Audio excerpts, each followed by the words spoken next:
सुरेश के 2 बेटे थे, भीरू और धीरू। वो अपनी आखिरी वक्त में अपने बिस्तर पर था और पास आंखों में आंसू लिए बैठे थे।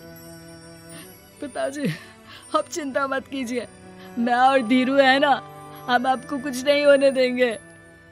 हाँ पिताजी, आप बस आराम कीजिए, डॉक्टर अभी आता ही होगा।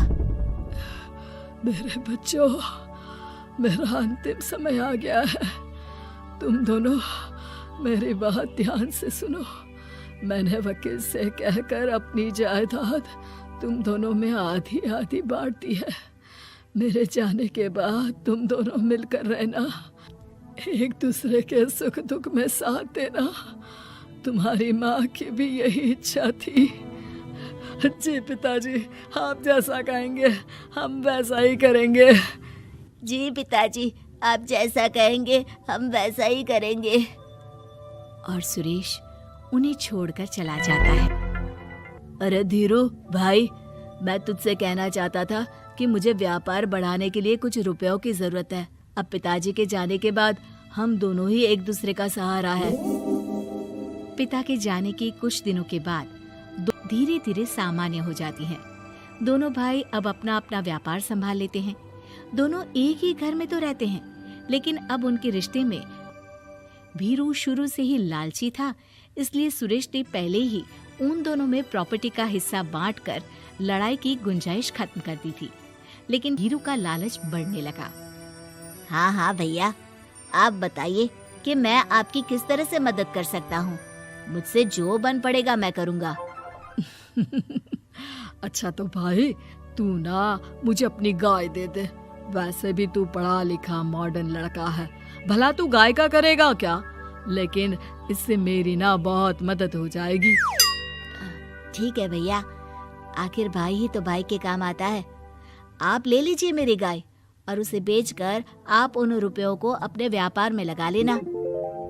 बस फिर क्या था, भीरू अपने लालच की वजह से आए दिन धीरू से आने पैसे या कीमती सामान ऐंठता रहता और बेचारा सीधा सादा धीरू उसकी मदद कर दिया करता। इसी तरह 2 साल बीत जाते हैं और दोनों भाई शादी कर लेते हैं। शादी होने के साथ अपनी बीवी के कहने पर भीरू अपना हिस्सा अलग कर लेता है। अब दोनों भाई हैं। अरे साधना, ये देखो, मैंने आज ही एक बड़ी डील साइन की है। ये शहर का सबसे बड़ी फैक्ट्री का मालिक है। इसके साथ व्यापार करके मेरे व्यापार में दिन दुनी रात चौगुनी तरक्की होगी। लेकिन इसकी बस एक ही शर्त है, अगर इसे हर हफ्ते सामान की पेमेंट नहीं दूंगा तो मुझे इसे जुर्माने के तौर पर बहुत बड़ी रकम देनी होगी। ये तो बड़ी ही चिंता की बात लगती है जी।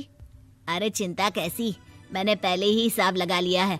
मैं इसे हर हफ्ते पेमेंट भी दूंगा और एडवांस पे ऑर्डर भी, तो फिर चिंता काहे की।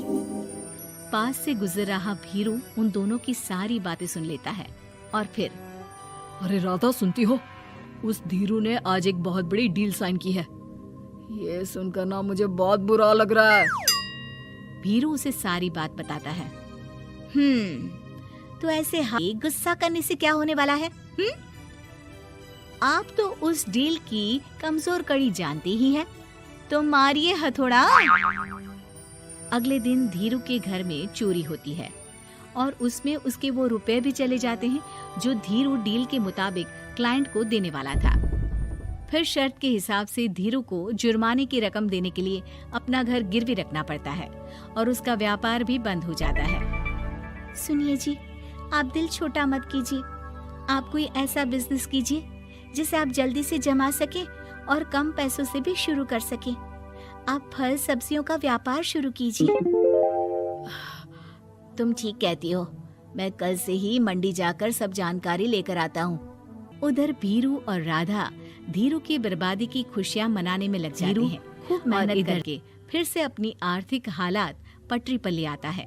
लेकिन फिर एक दिन, अजी सुनती हो, तुम यहाँ पर उसके बर्बाद होने की गलतफहमी में खुश हुए जा रहे थे और तुम्हारे भाई का फल सब्जियों का व्यापार बड़ा अच्छा चल निकला है। मैं अभी बाजार में उसकी दुकान देख कर आ रही हूँ। अरे भीड़ लगी हुई थी वहाँ तो फिर जल्दी से अपने खुराफाती दिमाग से कोई आइडिया निकालो इस मुसीबत का। आइडिया तो बहुत अच्छा है मेरे दिमाग में। अपने भाई से कह के इसके गोदाम में फिर देखना नजारा।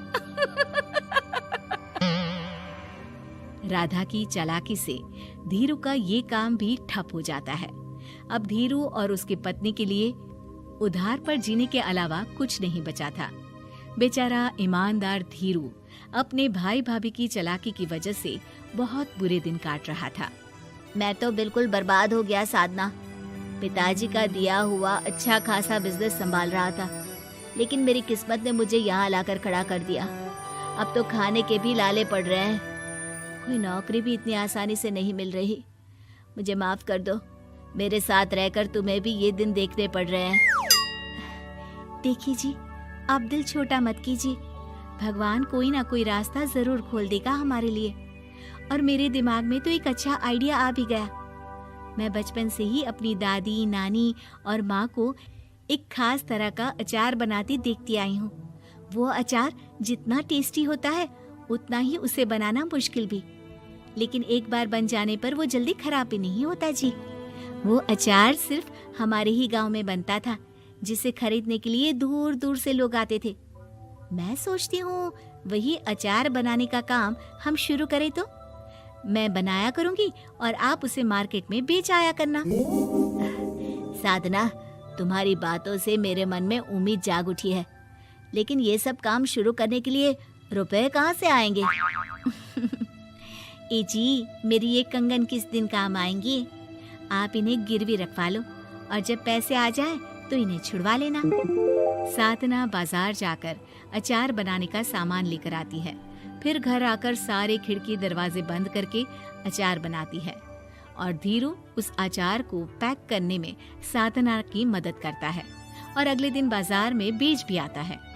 शुरू में सिर्फ 10 बोतल अचार ही बन पाता है, लेकिन उसे बेचकर हुए मुनाफे से अचार की बोतलें 10 से 50 और फिर 1000 और 10,000 हो जाती है।